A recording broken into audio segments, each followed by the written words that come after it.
Hello everyone, Shalling here, and this is the final train.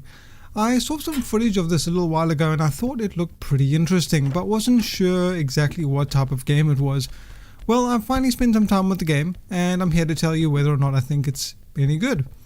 So the final station is a side-scrolling indie action-adventure game set in a post-apocalyptic world filled with infected, where you play basically a train conductor traveling around in the last train to, the last station. The game consists of 5 chapters.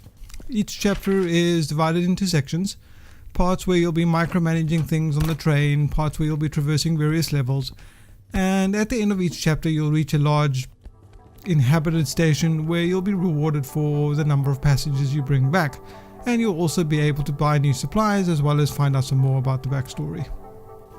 But outside of that, the majority of time you'll be exploring the levels in the world.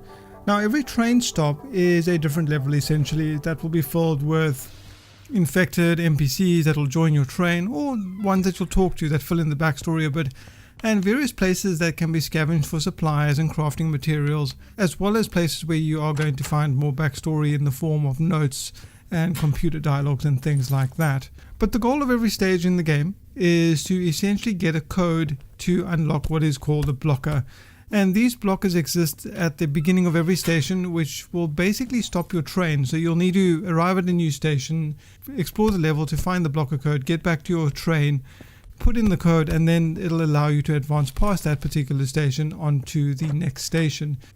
The stages also vary in size and difficulty. Some are pretty small, others not so much.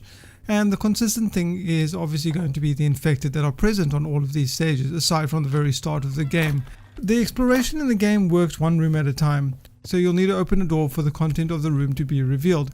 So yes, it is entirely possible for a horde of zombies to rush you once you've done that.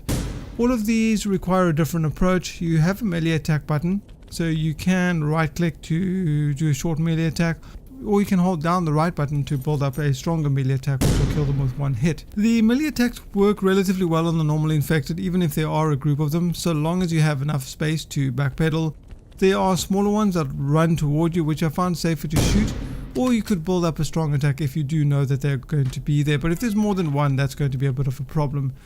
Armored ones will require you to melee them first, so that removes the helmet off of them before you can finish them off with one shot from your pistol. And then there's ones that explode, and large brutish ones as well, but those can also be killed with a strong melee attack.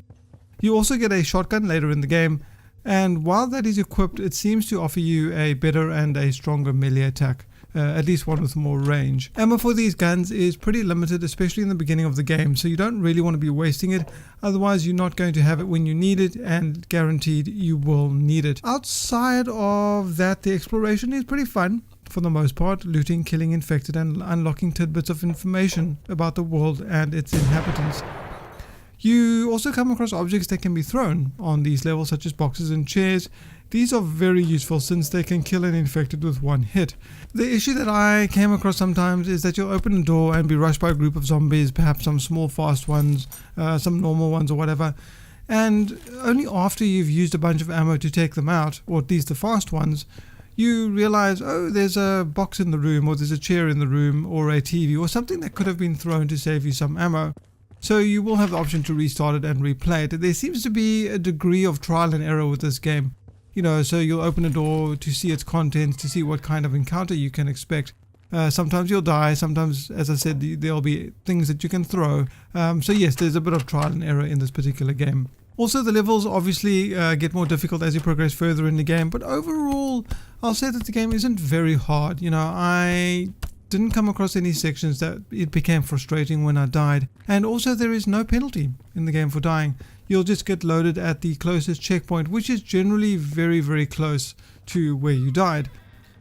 At any rate, once you've done that, you'll head back to the train, typing in the code, and then you'll be on your merry way.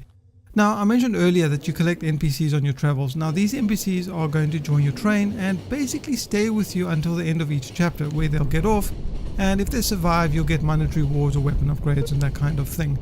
The catch is that each of these NPCs have a health and a hunger bar. The hunger bar depletes while the train is traveling between stations, so you'll need to give them food in order to keep this filled. Now some NPCs will join your train and they'll be wounded, so they'll be bleeding. So that means you're going to have to give them first aid kits in order to keep their health from dropping to 0. But these bars only deplete while the train is traveling. Once you get to a level and do the level, the health remains where it is until you get back on the train and start traveling again. Then, it'll start dropping. Now, if either of these bars gets to 0, the person dies and you won't receive whatever reward they offer for safe passage. I did find though that I ended up with a fair amount of money, so there were some passages that I could sacrifice because getting that extra $20 or $30 didn't really make any difference based off the amount of resources I would have to use to keep them alive. On top of managing these NPCs, you'll need to manage the systems on the train as well, which are based off little mini games, so you just have to keep checking them while the train is traveling. They're pretty simple for the most part, but you will need to monitor them very carefully. There are also several sections where you'll be tasked with delivering special cargo from one hub to another, and each of these cargoes has its own management minigame as well. So you'll be running back and forth on the train, tending to all the systems and the passengers until you arrive at a new station, explore, kill, collect the code, manage the train, arrive at a new station, eventually at the end of the chapter, and then you'll start a new chapter, wash, rinse and repeat. There is crafting in the game as well, but you can only craft when you're on the train sections of the game. You can craft ammo for your pistol and for your shotgun, and you can craft medkits as well, provided that you have the crafting resources, which you find when exploring the levels. The other resource in the game, as I mentioned earlier, also is food. The food can only be found or it can be bought at the various city hubs that you come across in the game. But that's pretty much it for the crafting system. It's relatively simple, but it gives you something to do and gives you a reason to search and scavenge places for resources. But I have enjoyed the game so far. It's simple but interesting, and the art and design I thought was very atmospheric. The mechanics are quick to understand and it never got frustrating, as I mentioned earlier, even in the sections where I died several times. I never felt myself getting bored with the game. You'll also talk to a number of NPCs throughout the game, and this is conveyed via a speech bubble. But to me, the conversations felt eerily silent. I think that it would have been nice to have some kind of Simlish in the way they talk, or at least some sort of vocalization or sound, much like Zombie Night Terror. I think that worked pretty well. For me at least, I think it would have filled that emptiness when the dialogue appears in the game. As it stands now, it feels just like there's something missing. Other than that, the audio in the game is pretty good. It is atmospheric, as I said. The music only plays in certain sections, creating a very lonely feeling in the world, which I think fits the theme nicely. Also, I never came across any bugs to speak of. There weren't any crashes or controller issues or anything like that. The game can be played with a mouse and keyboard, which work fine, and you can also play it with a controller. It's good, and it's not prohibitively expensive either. $10, I believe, or your regional equivalent on Steam.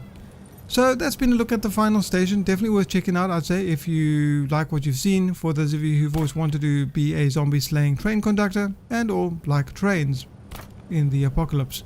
Anyway, that wraps up this video. If you guys have any questions or comments, you can leave them in the section below.